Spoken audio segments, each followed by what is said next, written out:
since the second half, really, how much they've really struggled. Charged with finding some stability from this. Welcome back to the next episode of The Journey of a Grass Roots Rugby Coach. And today I'm speaking with Jack Rolfe. Jack Rolfe is the owner and founder of The Coaching Lab. He's based in Western Australia. His company, The Coaching Lab, is a coach education company, and he has clients from all around the world and at all levels of all sports. During this conversation, we discuss game-based training to help grow decision-making in your players and to preparing them for the games that they're going to play, and how to use modified rules and equipment to suit the environment and the age of the players, using the game as feedback, coaching players from chaos to clarity, coaching through cards and games, which is another form of constraint-based training. There's a slight glitch in this recording. As we were chatting, a storm hit Perth and the recording dropped out. It was a lightning strike at Jack's end. Everyone was safe and everything is okay. So there's just a small glitch. You might not even pick it up. If you want to reach out to Jack and chat about coach development or purchase a set of his coaching cards that he discusses, his details are in the show notes. I got a lot out of this chat with Jack, and I'm really appreciative of his time. Just remember, if you like the pod, make sure you subscribe, hit the bell so you get the updates as they come through, and let other people know about it. I hope you get as much out of this chat with Jack as what I did, and thanks for listening. I suppose I'm a big believer that small-sided games and that particularly at grassroots level, it has to be about a good experience. And I too often believe that we're too adult-driven and we do what's best for the adults and not best for the kids. So some of my heartache stuff is probably when it really pisses me off, when people just can't see what I see in terms of that the kids game and the grassroots game should not be the adult game, and it shouldn't be the game we watch on TV. It should have elements of it, but there should be different games formats. There should be flexible rules to create an experience for those individuals to have a really good time and be the best version of themselves. So I suppose some of my heartache comes from when we do what's best for adults and not best for the young people in front of us. But he can't find it. That's a mighty shot. A mighty Mark Lester. All right, mate. Well, we will make a start. Okay. So, welcome, Jack. Just for our listeners, just in a nutshell, who you are, where you are, and what's your involvement with grassroots sports or coaches. Yeah, awesome. Billy, thanks very much for having me. I'm Jack Rolfe, Englishman abroad, so currently in Perth, Australia. Came across 4 years ago, then went back to the UK, and then came across last year for what I thought was a bit of a holiday. It's turned out to be a bit longer than a holiday at the moment, and very much living the dream. Life is one big holiday, it feels like, at the moment, particularly in Perth. My involvement with grassroots, number one, it's the foundation of where I've come from. I didn't go to a big posh private school and played hockey or rugby or anything like that. So definitely come from that grassroots foundation. And now with my business, The Coaching Lab, supporting coaches from grassroots all the way up to performance. But ultimately, you can't have high performance without grassroots. So very much supporting that foundation and building upwards from there. Awesome. Thanks, mate. That's really good. And we'll talk about some of the stuff you do with the coaching lab as we go through. So what got you into coaching? Very unintended, I suppose. Like, I didn't expect to be sat here now owning a coaching business and being pretty much a full-time coach. There was no plans to ever coach in a way. It's probably more teaching than it was coaching. My first engagement and involvement was going back to my old primary school where I first started coaching. And probably my parents were quite pushy and supportive of me doing that. As I said, like, it wasn't one of these big schools where they had loads of money and all these coaches coming in. So actually I could finish up at school. I was still at school, so I was like 16, 17. I finished up at school and then I walked across to the school next door, which was the primary school. And I just did one session a week, just help some of the kids. And I suppose that was my first engagement with sport. And maybe, like some people would have thought, I was probably a bit of a role model, because I was at the time in and around kind of England trials and that performance level. So, people would have looked up to me in that respect. And yeah, definitely my parents were probably the ones pushing me and encouraging me to do so. But that's where my first engagement came from. Yeah, nice. So you said you were around that England squad type stuff. Was that at age grade or? Yeah, so 17s, 18s. Yep. I was involved in kind of like the academy process and up to the final 32 selection sort of stuff. And that was probably a real big influence on my coaching because I had good coaches. Yep. So I've always been grateful that I know what good hockey looks like and good coaching looks like. So that was definitely a good support network for me to, I look back, I probably copied and pasted quite a lot of stuff and put it into my own coaching then, which isn't the best way to coach, but it was a good foundation. Yeah, it's interesting you say that about copy and pasting. And I think as young coaches, I know I did, and most of the young coaches I do, we tend just to copy and paste other people's stuff or ideas without actually having an idea on what that is. It going to fit what we're going to do? And we'll talk about that a little bit later. So that's a really good point that you've made there. What's one of the biggest heartaches you've had in your coaching roles? I suppose I'm a big believer that small-sided games and that particularly at grassroots level, it has to be about a good experience. And I too often believe that we're too adult-driven and we do what's best for the adults and not best for the kids. So some of my heartache stuff is probably when it really pisses me off when people just can't see what I see in terms of that the kids game and the grassroots game should not be the adult game, and it shouldn't be the game we watch on TV. It should have elements of it, but there should be different games formats. There should be flexible rules to create an experience for those individuals to have a really good time and be the best version of themselves. So I suppose some of my heartache comes from when we do what's best for adults and not best for the young people in front of us. Yeah, that's a really good point that you make there around modifying the rules and that stuff for the kids. I saw an ad, and I don't know whether you saw it or not. It was on the TV, or it might have even been 10 years or so ago, and I think it was done by the English FA, and they got all these adults and actually put them on a pitch to scale as if they were like under 10s. So like the goals were huge, the ball was massive, the pitch was, and they just went, this is just so hard. And they just went, now they understand, and they're all like coaches and those types. So they all went, now we understand the concept around, smaller fields, smaller equipment, modifying the rules. And I just looked at it and went, when you look at it, like you said, as a child, it really made a lot of sense to me around changing the rules for the kids. So yeah, and it was just an ad. And when you mentioned that, I just remembered seeing that ad. It might have been 10 years or so ago, on a course or something I was on. It was just something that really stuck in the back of my mind since then. So yeah, it's a good reminder to us that they are kids. I too often believe that we probably try and rush to the adult game too quickly. You can't buy back the years of an 11, 12-year-old, So I did a bit of work at a school, and they said, we're playing against this school in a festival, and this is the format we should play, which is 3v3 and like 12 different pitches because there's 120 kids or whatever. So rather than playing just 2 games, we can have pretty much 14 games going on in the field. And I said, yeah, but they're coming up to the big game soon. And I said, yeah, soon. There's no rush to do it. But there's a real big belief that we have to do things by a certain time and follow others. And that's, one of my pet hates. Yeah.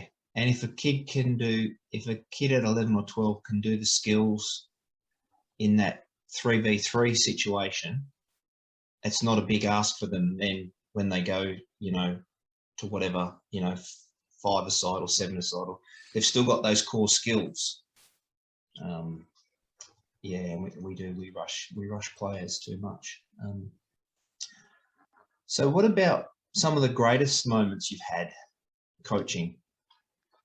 Yeah, I suppose some of my greatest moments are actually some of my, well, not my athletes, but the athletes that I've worked with in terms of their greatest experiences, and I believe in that shared experienced kind of approach. And when you see a selection email and player X has achieved something that maybe you only thought they could achieve, and maybe others didn't quite believe it, and even themselves didn't quite believe it. So seeing athletes achieve things where they probably go against the odds, or they go against themselves to actually do that, or they reach their potential to achieve that.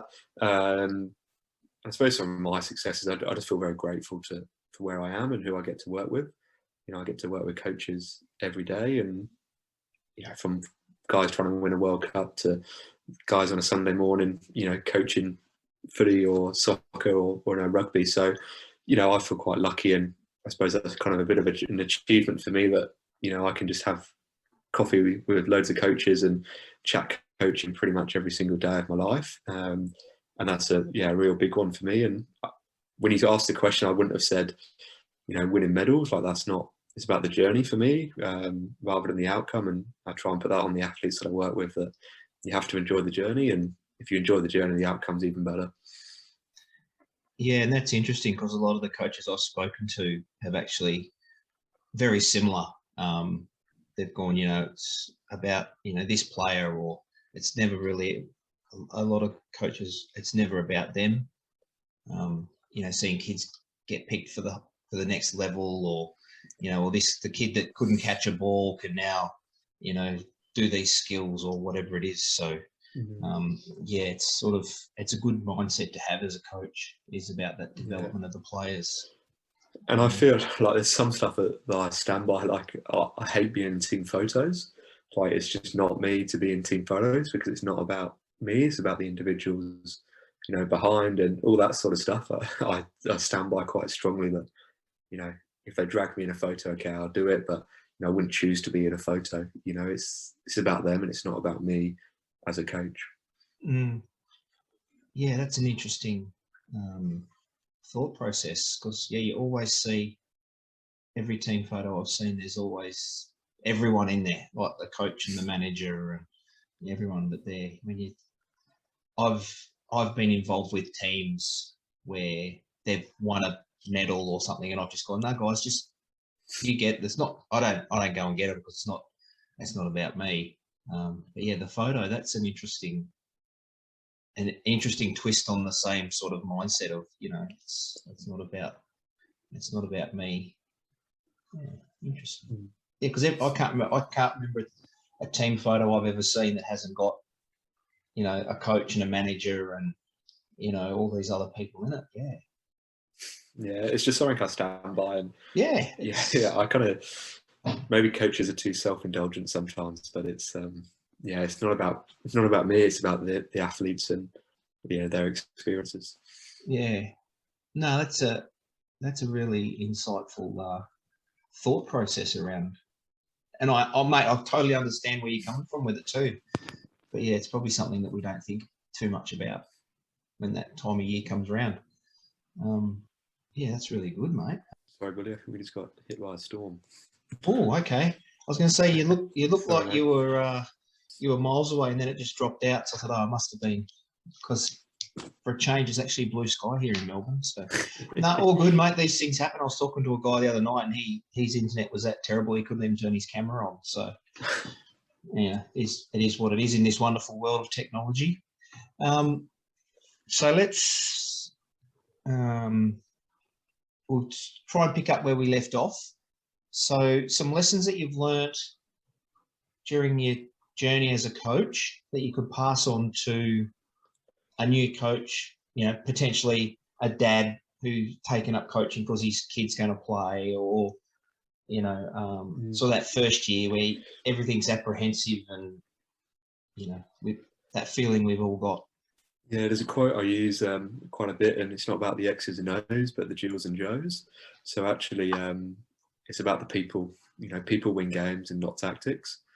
It's something I learned, I suppose maybe a little bit later than I probably should have done.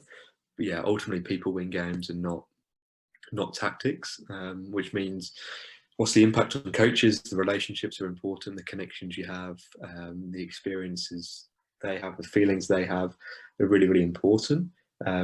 Probably even more so than the game's tactics. What else would I say? The game is probably one of the most important things. Like, the game should sit at the centre all the time. So, it's amazing how many environments I go to, and you're ultimately preparing players to play the game, but the players never play the game in training. And then you kind of look at it and you think, well, where's the transfer to the weekend? Because if you don't play the game, they're not going to learn the game. It's a lot of unopposed practice, a lot of little patterns around bags and this sort of stuff. And then you look and you think, is that the game? And the challenge of coaches is, how much time do you spend in those different areas? I ultimately believe that if you play the game more, they're going to get better at the game. And if you don't play the game, they're probably not going to get better at it. Like, if you start training with a game, players are going to arrive on time. They're going to start their decision making earlier, like you would do in a game. So ultimately, those two things, it's not about the X's and O's, and it's about the Jills and Joes. So it's about people, and put the game at the centre.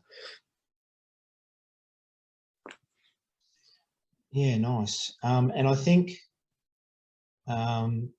gamification, or whatever new buzzword they're calling it nowadays, I think it's growing in sports. I know in rugby it's sort of taking shape a lot more around that game-based approach, which I think is awesome. But I think that a lot of young coaches or inexperienced coaches get caught up in the, oh, we can't play a game because I've only got, 5 people at the moment. And my thought on that is, if it's 1v1, that's a game. If it's 2v3, if you've got one person, even one guy chases another guy, that's a game. So sometimes you've got to be creative in that game. And I think that's where a lot of young coaches come unstuck, thinking that they have to have, 7 on this team and 7 on that, or whatever the parameter is that you want for that, instead of just looking at it and going, well, they're moving, they're actually opposing someone, whether it's attack or defense or whatever. So that gives them that game sense. Is that sort of how you're seeing the game grow? Yeah, definitely. When you define a game, it has opposition. It has some sort of time limit or challenge mission attached to it, some sort of level, some sort of scoring-based system, and ultimately some sort of player-led controls would be the categories I would look at and probably define as a game. So, as you say, it could be 1v1, it could be 1v2, 3v4, that sort of stuff. And kids and players are used to playing games all the time. They do it in the backyard and the playground every day. So when they come to training, we almost feel like we have to regiment them not to play a game, which is bizarre. So the game is the best form of feedback. So particularly as a grassroots coach, you're not going to have a coach, developer, and an educator with you every single week. So if ever, sometimes. So actually using the game as a feedback tool is really powerful. And also just ask the kids, because they normally got the best answers. Yeah, I just want to swing back to that, using the game as your feedback. I know as coaches, we all have different ways that we deliver feedback, and when do we stop the activity or the drill or the game and give feedback? How do we do it? All this, there's a heap of different ways to do it. So what do you mean by using the game as the feedback? So I go back to what we said earlier. What are we preparing players to do? Okay. We're preparing players to play the game. So if we do a passing practice and we do it in a non-game-like way, it's probably going to look really good. It's very standard. It's it's pass A to B and C to D, that sort of stuff. But then actually, if you throw that into a more game situation, which is, I work on a spectrum of chaos to clarity. If you go towards more of a chaos end, that's probably where you're going to see your true decision making and feedback. And ultimately, you want players to use those skills in the game. And if you're not seeing the skills you want in the game, it's a good feedback tool for coaches to say, actually, how can we make this transfer more? Or, you know, if an alien was to rock up at training and look at your training, what would they see? You know, so if he was looking at passing, but you saw no one passing in the game, you probably need to add some sort of challenges or constraints in to create those opportunities for that to happen. Yeah, that makes sense. Yeah, no, that's some good advice there, mate. And I like that chaos to clarity. And I think, and I know when I first started coaching, everything had to be, you know, straight lines, and couldn't drop a ball. And if you made a mistake, you were running around posts. And where now it's like, you know, I've gone completely opposite now. Like let guys make mistakes, let them, but then give them clarity around the mistake. Like, what did you see? Why did you do that? What made you do that instead of what we wanted? You know, like all this stuff that we learn over time. But yeah, playing in the chaos with clarity is probably a really good way to explain it to people. It might look horrible on the sideline, but if all the players know what the objective is, yeah, they've got that clarity around whatever the situation is. So yeah, no, I really like that chaos to clarity. And we've probably really covered it, but is there anything else that you do in your training environments to keep players engaged, and more because especially at grassroots level, you've got this player here who is aspirational and potentially an elite player, you know, at 12 or 13 years of age, and you've got the guy next to him who just wants to play, is never going to be a superstar, but he loves the game, whatever the game is, and he just loves being with his mates. How do you run sessions to keep the aspirational guy involved and develop him, as well as keeping the player or the players that you've got there that are never going to be a great player, if that makes sense? Whether you play at the top level or you play at the lower end of the spectrum, the skills of the game are exactly the same. You know, so the basic skills, I see it slightly differently. The basic skills, yes, there's some technical elements to it, but basic skills is decision making, scanning space, communication, you know, finding calmness in the chaos. So actually those 4 core skills, whether you play for the Wallabies or you play on a Sunday morning down at the park, you know, actually they're the same core skills. So I wouldn't differentiate too much between the individuals. I'd coach through cards probably quite a bit and coach through games. So setting them individual challenges, setting up teams so they actually counter-attack a certain way against another team, which would ask them to think differently. Different pitch sizes, different challenges for each individual. And that's not 15 different challenges. It might just be 1 or 2 different challenges for certain players. But ultimately, we'd probably try and play the same game, but everyone's playing a game within a game. So actually, you might be playing rugby, but player X is trying to play this way, but player Y is trying to think differently and think in this way. So they can counteract each other, but also connect with each other as well. Yeah, that makes a whole lot of sense. But I can see how inexperienced coaches can struggle with that as well. Like you said, just trying to get everything to fit around there. So you said there you coach through cards. What do you mean by that, mate?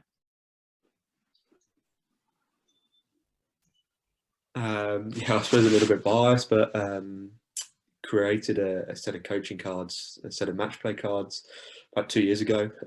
So we now support coaches with those cards at the coaching lab, and they're kind of built on principles of let's coach through games and let's support the individual within the team. So often we coach the team, but we don't coach the individual within the team. So a whole deck of cards with some individual challenges, some team challenges on it, and some reflection questions. So actually, you know, there, Billy, I might give you a card for your team, but actually as an individual, I've got my own challenge. So that challenge will be around constraints of some sort, something to do with the game. So it might be some sort of time challenge or some sort of point scoring system. So it goes back to that game within a game. So the only feedback isn't the outcome at the end, it's actually the process of getting there. So we want, if you can pass like this, actually you're going to get a point for your team. Or if you can accomplish this in like level 1 mission sort of stuff, that actually you're going to get some bonus points as well. So it comes back to what you said earlier around that mixed ability group, that if you've always got one guy that's going to score, the other guys never get that feeling of success and accomplishment. But actually, if you can give some players some individual challenges and some secret cards that they can put into play, their experience of the game is actually very different. So their feedback is coming from the process and not always from the outcome. Yeah. Okay. Yeah. So I've done stuff previously where you've got that kid that always scores, and you don't ban him from scoring, but he gets more points if he passes it to the guy next to him type scenario. Yeah. You put a different constraint on him, and yeah. Okay. And you've got your company sells those cards. Yeah, and just to support those grassroots coaches that yep. might be an accountant during the day, and then you go to little Johnny's training session on a Wednesday night and a game on the weekend. Yeah. You haven't got time to plan a session. You haven't necessarily got that knowledge or resource base and time to do so. So almost 100 different cards just to throw into practices to support you and to support the individuals as well. Okay, cool. And I'll get the details for that, and I'll put all those details in the show notes. So if people want to reach out to you and get cards or have a chat, all the details will be there. But that makes really good sense, especially for those, because everyone's time poor at the moment. Well, not at the moment because of COVID, but usually during the season, like you said, we finish work at 5, we're at training at 5:30, and we've got all the other stuff going on. So yeah, sometimes it can be difficult to think outside the box sometimes. If you can get something that can help you, I'm all for it. So what other developmental tools have you used? Because I know in like with rugby, you go and you do your different level courses, and you get a tick and a piece of paper, and off you go. And that's, to me, that's coach education. But then like the stuff that you do, and a few other coaches that I've spoken to, is that coach development side. So it's not teaching you the game, but it's teaching you how to coach the game, if that makes sense. So what other stuff do you guys do around that, developing coaches? Yeah, so if I look at it from my point of view, when I was growing up, I think hockey's my sport, but actually my learning hasn't come too much from hockey. It's come from going to different environments, and I feel very lucky that I've been to some of the best places in the world to go and watch different sports. So that'd be the first thing. Go and look at other sports, just go and ask questions. And you look at a group of dads, at school, they probably all coach a bit of footy, and they all coach a bit of rugby and maybe a bit of hockey or something else. So even within your own network, you've got people involved in different sports. So just go and ask them about, how do they do it, or why are they doing it? So that element of just going to see different stuff and getting feedback. Videoing yourself is a good one, even if you just put a GoPro on your chest or on your head. Get the kids to give you feedback as well. Ask to write some reflections down. They're normally the best form of feedback, and kids are pretty honest as well. For yourself, and it might just be in your notebook, but actually you just write maybe 1 or 2 things that you focus on in the next month or the next term, 6 weeks or so. Just so the kids have awareness of what you're trying to do better, but also it holds you a little bit accountable to, all right, I'm going to try and talk less and let the players talk more, or I'm going to start this session of the game. And how to just set yourself some development points every single month. Yeah, no, that's some good advice. The talk less advice is absolute gold, and a lot of us struggle with it. I struggled with it for years and years. I'm getting better, but yeah, being comfortable with silence while let the kids think, or let the players think of an answer. Yeah, it's some good advice. I like the bit about setting yourself goals and having them written down, because once it's written down, you're accountable to it. I think a lot of us just don't write down stuff to make ourselves accountable. But yeah, create those habits early, which would be beneficial. I wish I'd have done that when I first started coaching. It was all quite a different world back then. I'm embarrassed to I'm embarrassed to how I used to coach. Some of the stuff I you look back now and you think, oh no, I would have hated to have been coached by me back then. It was just, completely different to what I do now. No, but there's some good tips in there, Jack. I really like that. If you could get in a time machine and go back to that first time you started coaching, so that first year, knowing what you know now, what advice would you give yourself? I smile a lot more than I did. I don't think I smiled enough. I don't think I played the game enough. So I think the kids should play the game a lot more. So there should be a lot more elements of play.